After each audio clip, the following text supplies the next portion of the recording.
In the heart of a dense, emerald-green forest lay a village called Azura. This village, though modest in size, was known for its cultural richness, where traditions were held sacred and every action was woven with meaning. Here, the people lived simple yet fulfilling lives, bound by ancient customs and legends that had been passed down through countless generations. A delicate mist often hung over the village at dawn, as villagers busied themselves with the day's first tasks. The soft thud of pounding grain, the comforting hum of women at the well, and the bright laughter of children playing in the streets. Despite the village's humble appearance, a powerful sense of community thrived within, each person's role interlinked with another's. The village's beauty, however, was shadowed by an old, unsettling myth. Long ago, it was said that a dark force had cast a curse upon Azura, bringing drought, famine, and disease. The wise elders had found only one way to lift the curse: a tradition of sacrificial offerings to appease the vengeful spirits haunting the nearby forest. Although many years had passed without incident, a series of strange omens and a devastating drought had now renewed old fears. Whispered conversations and tense glances painted the village as the dreaded day of sacrifice drew near. Our protagonist, Amina, was a young woman admired for her spirit and kindness.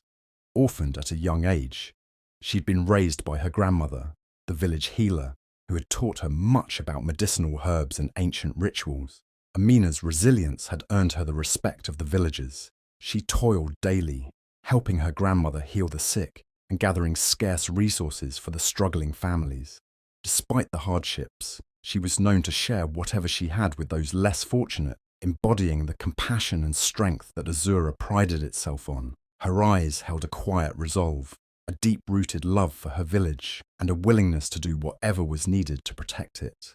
Amina's younger sister, Sade, was her only remaining family and her closest confidant. Together they supported each other through life's challenges. Sade was tender-hearted and looked up to Amina, who had been like a mother to her. In the background was also Tunde, Amina's close friend and companion since childhood. Tunde was a protector, someone who, despite his stoic exterior, felt a deep affection for Amina and a fierce desire to keep her safe. They had grown up side by side, facing every hardship together, with an unspoken bond that neither had ever dared to address directly. As the drought worsened and whispers of sacrifice grew louder, Amina's fate hung precariously in the balance. Her devotion to her village and her loved ones would soon be put to the ultimate test, a test that would reveal truths about sacrifice, courage, and the unbreakable ties of family. Yet, none could foresee what would come next, or the astounding events that would reshape their lives and the future of Azura forever. One evening, as the village gathered under the sprawling banyan tree to discuss the worsening drought, the elders called for a special council meeting. The whispers had grown louder, and now it was clear: a sacrifice must be made to the forest spirits. It was the only way, they insisted, to break the cycle of misfortune that plagued Azura. The tension in the air was palpable as families huddled together, casting fearful glances toward the elders. A heavy silence fell when the village chief announced the chosen name: Amina. Amina's heart dropped. She'd grown up hearing stories of the chosen ones, young people like her who were sent into the forest never to return. Her stomach twisted in knots, and her mind raced with disbelief. How could it be her? She'd always done everything for the village, sacrificed her own comforts, and given her time to heal and care for others. Yet here she was, suddenly selected as the one to appease the spirits. It felt like a betrayal, a punishment that was neither fair nor deserved. Amina's gaze found her grandmother's face in the crowd, a mixture of sorrow and pride reflected in the old woman's eyes. Her sister Sade clung to her, sobbing quietly, while Tunde, her childhood friend, glared at the elders, his fists clenched in helpless anger. But despite their protests, there was little any of them could do. Once the elders decided, the village was bound to obey. As she wrestled with her fate, Amina's thoughts wandered to the people who had possibly played a part in her selection. She suspected her aunt, Auntie Fola, had something to do with it. Her father's sister, Auntie Fola, had harboured jealousy toward Amina ever since she had shown promise as a healer. Fola's own daughter, Dara, was Amina's cousin and rival, a young woman who had never hesitated to belittle Amina or cast doubt on her abilities.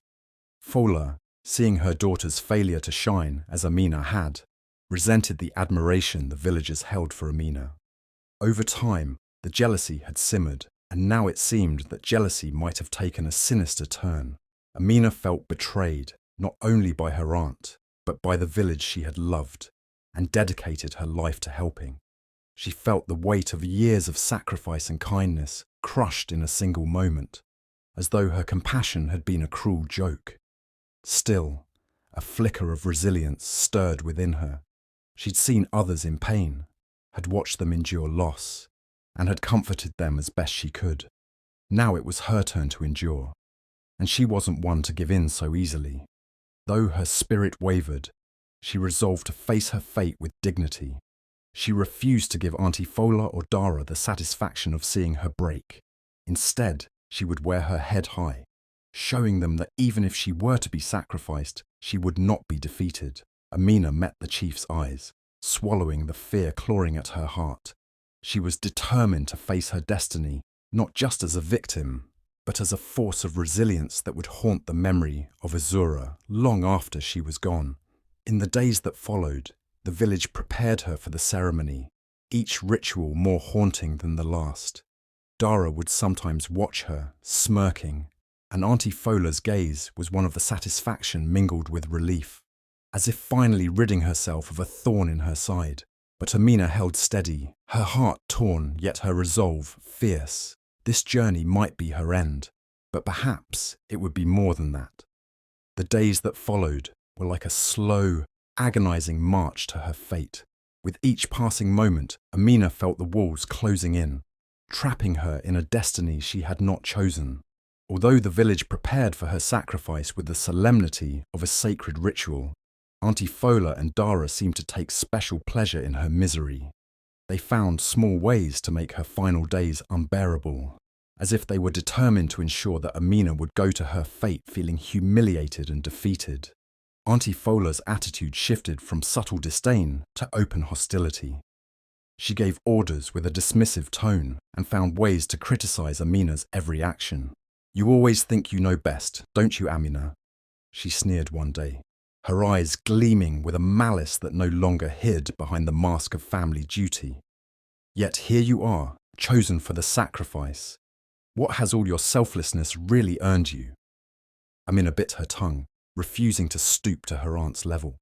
She clung to her dignity, remembering her grandmother's teachings about kindness and humility. Despite the pain in her heart, she endured Fola's harsh words in silence, but the words stung, and each barb felt like a new wound, especially as Dara joined in, adding her own smug remarks. Dara's presence had always been an irritant, but now it felt as if she relished every moment of Amina's suffering. "A pity, really," Dara remarked loudly to her friends one day as Amina passed by.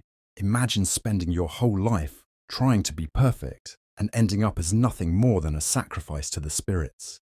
If only she had known her place from the start. Despite her best efforts, Amina felt her resolve weaken. She sought refuge in the few quiet places she had left, spending hours alone by the village's ancient baobab tree. It was there that Tunde found her one afternoon, his eyes filled with concern. "They have no right to treat you this way, Amina," he said softly, his voice barely containing the anger he felt on her behalf. "You don't deserve this, not after everything you've done for this village." Amina managed a small, sad smile, grateful for Tunde's loyalty. "Thank you, Tunde," she replied, her voice steady but her heart heavy. "But they believe this is the only way. If my sacrifice can truly save Azura, then maybe it's worth it." "But what if it isn't?" Tunde pressed, his gaze intense. "What if this is all just a way for them to justify their own fear? You've given everything, and still they ask for more." Amina could feel her own doubts rising, her heart torn between her love for the village and the unfairness of her fate. She didn't have an answer for Tunde, so instead she simply nodded, grateful for his friendship. His words stayed with her, echoing in her mind, giving her a small spark of courage she would need in the days to come. As the sacrifice ceremony drew closer, the village elders insisted that Amina participate in a series of cleansing rituals, each one more grueling than the last. One ritual required her to fast for days, while another involved a long, exhausting walk through the forest to collect sacred herbs. She completed each task with unwavering determination, her spirit unbroken despite the hardships. But her resolve was tested yet again when Dara and a few of her friends spread a rumour that Amina had brought the curse upon the village herself. They claimed she had angered the spirits through some unknown wrongdoing, and now the village was paying the price. "She's not as innocent as she pretends to be," Dara whispered, loud enough for others to hear. "I've always sensed something dark about her." Amina's heart sank as she overheard villagers whispering, casting wary glances in her direction. It hurt deeply to see the people she had loved and cared for begin to doubt her. She wanted to defend herself, to cry out that she had done nothing wrong, but her grandmother's voice echoed in her mind, reminding her of the power of patience and endurance. Instead of retaliating, Amina focused on the kindness of those who still believed in her. Old Nana Essie, the village potter, had always been a gentle soul, and she took Amina aside one evening, offering her a bowl of warm stew. "I know your heart, child," Nana Essie said, her voice full of sympathy. "These trials do not define you. Remember, the spirits see more than mortals do. They know the truth." Amina felt a flicker of hope at Nana Essie's words. It was small gestures like this that kept her going, reminding her that not everyone in Azura had turned against her. Her grandmother too provided comfort, staying close and offering words of wisdom whenever she saw Amina struggling. "Strength lies not only in fighting, but also in enduring," her grandmother reminded her gently. "Hold fast, Amina, and let your goodness speak for itself." Meanwhile, Tunde worked tirelessly behind the scenes, refusing to accept the fate that had been thrust upon Amina. He began gathering villagers who sympathized with her, trying to build a case that might sway the elders. Amina felt a surge of gratitude for his efforts, though she doubted they would succeed. Still, knowing Tunde was fighting for her filled her with a renewed sense of courage. As the days dwindled, the final obstacle came in the form of a public purification ritual, where villagers gathered to witness Amina's atonement. Auntie Fola stood at the front, her face a mask of righteous indignation, as she ordered Amina to kneel before the elders and confess her sins to the village. Though Amina had done nothing wrong, she was forced to bear the humiliation in silence. Through it all, Amina held her head high, her gaze steady, refusing to give Auntie Fola and Dara the satisfaction of seeing her break. She endured the ritual, her dignity intact, her heart pounding with a mixture of pride and defiance. The humiliation was meant to crush her, but it only strengthened her resolve. If she was to be sacrificed, she would not go as a defeated woman, but as someone who had lived with integrity. In the final days, as her journey toward the forest loomed ever closer, Amina felt a quiet strength blossom within her. She would face her fate, whatever it might be, with the same spirit that had guided her through every hardship. And in those rare, quiet moments, she allowed herself a small, fleeting hope that somehow, some way, her story might not end in tragedy. The day of the sacrifice finally arrived, cloaked in a thick mist that hung heavy over the village like a shroud. Amina was led to the village square, her wrists bound with thin ropes, her heart pounding as the crowd gathered to witness her departure. She tried to keep her head high, to summon the quiet courage she'd managed to cling to all these days. But the weight of her impending fate pressed down on her like never before. The faces around her were solemn, yet there was a cold detachment in many eyes, an eerie acceptance of her fate that made her feel utterly alone. In the front row stood Auntie Fola and Dara, both watching with thinly veiled satisfaction. Dara's smug smile and Fola's look of grim triumph stabbed Amina deeper than she expected. She'd endured days of their cruelty, their rumours and whispers, but seeing them standing there, reveling in her impending death, ignited a spark of despair in her heart. The village she loved, the community she had spent her life serving, had turned its back on her. She felt the sting of betrayal sharper than any wound. As the elders began the final ritual chants, Amina felt her spirit waver. Was this truly how it was meant to end? She had done everything to live with kindness and integrity, and yet here she was, offered up as a scapegoat to appease a fear she did not cause. She glanced at the faces of those she had once considered friends, neighbours, and kin. None of them met her gaze. Even Sade, her beloved younger sister, stood in the back, weeping but powerless to save her. Amina's heart shattered at the sight, and she lowered her head, feeling for the first time the full weight of her isolation. The drums began to beat, and Amina was led toward the edge of the village, where a narrow path led into the dense forest. Her legs felt heavy, her spirit bruised, as she trudged forward under the watchful eyes of the crowd. The darkness of the forest loomed ahead, the trees thick and foreboding, and for the first time, Amina felt true fear. She had always believed in the spirits, in the protective energies of the forest, but now, as she faced the reality of being cast into its depths alone, she questioned everything. "Why me?" she whispered, the words escaping her lips in a broken, trembling voice. "What have I done to deserve this?" Her mind raced, recalling every sacrifice, every moment of kindness, and every hardship she had endured for the sake of her village. None of it seemed to matter. Her heart ached with a deep, consuming sorrow as she realized that despite all she had given, she was utterly alone, abandoned by those she had trusted most. Just as her despair threatened to consume her, she felt a gentle touch on her shoulder. Startled, she turned to see Tunde, his face creased with worry and defiance. He had slipped past the elders, standing close to her with fierce determination. "You're not alone, Amina," he whispered, his voice a balm to her wounded spirit. "I don't believe this is your fate. You don't deserve this, and you never have."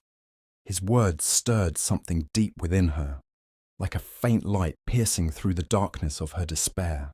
For a brief moment, Amina allowed herself to feel hope. Tunde's loyalty, his belief in her innocence, reminded her of the strength she had buried under layers of grief and betrayal. She didn't have to face this with defeat in her heart. She could still choose how she would go forward, whether she lived or perished. As Tunde stepped back, he pressed a small bundle into her hand. "Take this," he said quickly, glancing nervously at the elders. Inside was a smooth, polished stone, a symbol of protection, often used by healers in ancient rituals. Amina's fingers curled around it, and she felt its cool weight, a grounding presence that filled her with a renewed sense of purpose. She met Tunde's gaze, his silent strength infusing her with a resolve she hadn't felt since this nightmare began. The elders continued their chants, unaware of Tunde's small act of rebellion, but for Amina, that simple gesture was a lifeline, a reminder that she was more than a pawn in this game of fear and superstition. She straightened her back, her grip on the stone tightening, and lifted her head, casting one last defiant look back at the village. If this was to be her end, she would face it on her own terms, with the dignity and strength she had always carried within her. As she turned toward the forest, she took a deep breath, feeling a surge of calm she hadn't expected. The forest loomed ahead, dark and intimidating, but the fear that had once consumed her was now tempered by a glimmer of hope. Tunde's belief in her, the stone in her hand, and the strength she had always drawn from within reminded her that her story wasn't over yet. Perhaps the forest held answers, or perhaps it held only silence. Either way, Amina was ready to meet whatever awaited her, no longer as a sacrificial offering, but as a woman of unbreakable spirit. With each step forward, the fog lifted ever so slightly, and Amina felt the weight of her fear begin to dissolve, replaced by something stronger, something she had almost forgotten: hope. Amina's footsteps echoed in the eerie silence of the forest. Her every step was cautious but resolute, her hand clutching the protective stone Tunde had given her. The dense trees towered over her, casting long shadows that twisted and swayed. Yet despite the ominous atmosphere, Amina felt a strange calm wash over her, as if the very heart of the forest recognized her and welcomed her presence. With each passing minute, her fear receded, replaced by a fierce determination to survive and prove that she was more than the village's scapegoat. As she moved deeper into the forest, a rustling sound caught her attention. She froze, peering through the darkness, her heart pounding. Suddenly, a figure emerged from behind a tree. She gasped, recognizing the familiar, gentle face of her grandmother, who had been too frail to accompany her to the edge of the forest. Her grandmother's voice was soft, yet firm as she approached, her eyes filled with both sorrow and pride. "Amina, I couldn't let you face this alone," she whispered, extending a hand to her granddaughter. "There are truths about our family, about you, that you must know." Amina's confusion grew, but she listened intently, sensing the importance of her grandmother's words. Her grandmother explained that Amina came from a long line of guardians, protectors, who had once held the responsibility of maintaining harmony between the village and the spirits of the forest. Her family's healing abilities, their deep connection with nature, were all gifts passed down through generations. However, in recent years, the village elders had abandoned these traditions, letting fear and superstition cloud their beliefs. As a result, they had turned away from the true path, fearing the forest rather than seeking its guidance. "Amina, you were chosen not as a sacrifice, but as a test of your strength and your spirit," her grandmother continued, her voice steady. "The forest has recognized your courage and your kindness, and now it is time for you to embrace your heritage fully. The spirits will protect you, just as they protected our ancestors." Amina felt a surge of strength and clarity. The stories her grandmother told suddenly made sense. They were not mere legends, but a part of who she was. She understood now that this journey into the forest was not a death sentence, but an opportunity to reclaim her family's role and restore the balance that had been lost. At that moment, the air around them shifted, and an ethereal light began to glow among the trees. Amina turned to see the forms of ancient spirits, shimmering figures that seemed to radiate both power and warmth. They moved closer, surrounding her and her grandmother, and Amina felt a wave of peace wash over her. One of the spirits, an elder woman with wise, watchful eyes, stepped forward. "Amina," the spirit intoned, her voice echoing like a breeze through the trees. "You are the chosen guardian of this village, destined to heal and protect.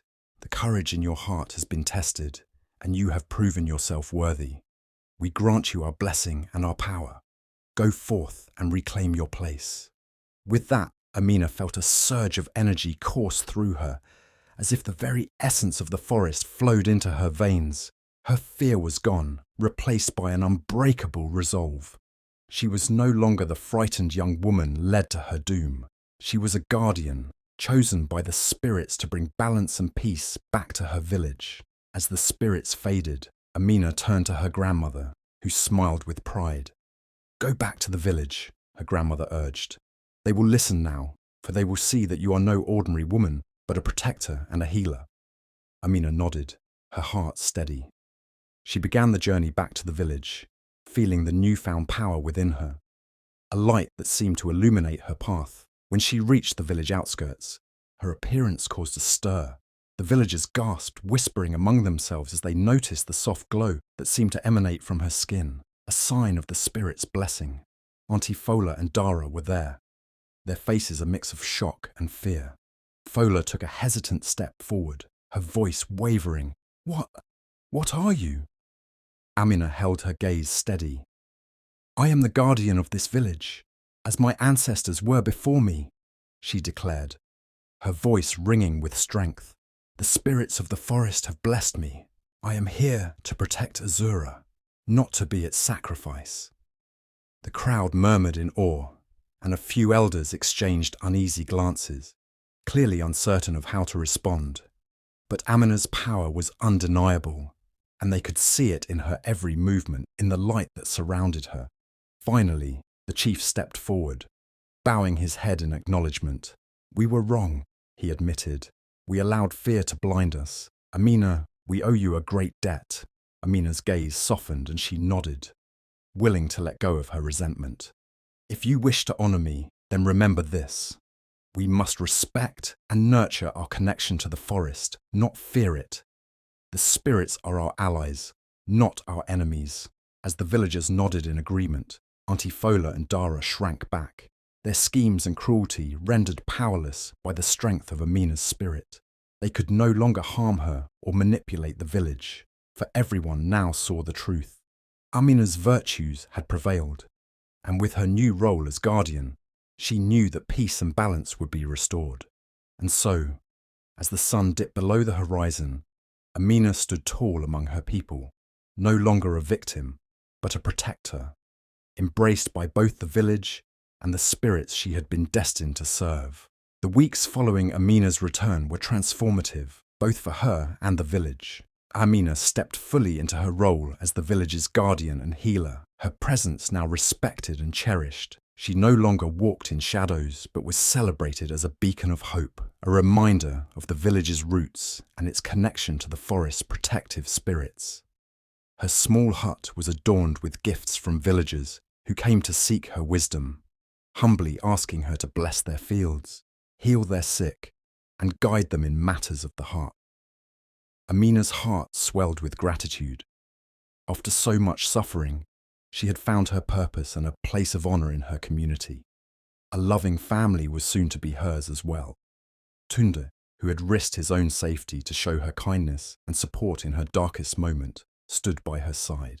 They grew close, sharing stories and laughter, and eventually Tunde expressed his wish to be her partner in life. Amina accepted with joy, knowing that she was building a life with someone who had seen her strength and spirit, even when others had turned away. Together, they planned to carry forward the traditions of her ancestors, teaching the next generation the true nature of the spirits and the importance of harmony with nature. As for Auntie Fola and Dara, their lives took a different turn. Stripped of their influence, they found themselves ostracized by the village. No longer able to manipulate others, they faced the very isolation they had once wished upon Amina. They were humbled, forced to confront the consequences of their jealousy and cruelty. Though Amina bore them no malice, she hoped that, through their hardship, they would come to understand the harm they had caused and perhaps find a way to grow. Their misdeeds were not forgotten by the villagers, but Amina's compassionate heart did not seek revenge. Rather, she wished for peace, knowing that vengeance could not heal the wounds of the past. With Amina's guidance, the village flourished. The people learned to respect the spirits as their ancestors had, performing rituals of gratitude and honoring the land that sustained them. Harvests became more abundant, and the village felt safer and more united, bound by a renewed sense of community and purpose. The elders, who had once feared the unknown, now consulted Amina before making important decisions, recognizing her as the bridge between their world and the spiritual realm. Her wisdom became the foundation of a new era of prosperity and peace. In time, Amina's story became a cherished tale, passed down through generations. She was known not only for her bravery, but for her compassion and the unwavering kindness that had guided her actions. Her journey taught the village, and those who would come after, the timeless lesson that courage and goodness would always prevail over fear and hatred. Amina's life embodied the wisdom her grandmother had once shared. One who walks in light shall find their path, even through the darkest forest. And so, the village of Azura thrived, guided by the memory of a young woman who had transformed her fate and illuminated the way for all who followed. Amina's story reminded them that even the harshest trials could yield strength, and that kindness, even when unreciprocated, had the power to change the world. Thank you for joining us on Amina's journey, a story of resilience, courage, and the power of kindness. Her journey reminds us that even in the darkest times, staying true to our values can lead us to unexpected strength and purpose. Have you ever faced challenges that tested your spirit? How did you find the courage to persevere? We'd love to hear your stories and reflections in the comments. If Amina's story moved you, please give this video a like and share it with others who might find inspiration here. Don't forget to subscribe and turn on notifications to stay connected with more tales that teach, inspire, and remind us of the strength within us all. And let us know where you're watching from. It's always a joy to see our community grow and connect across the globe. Thank you for being part of our journey.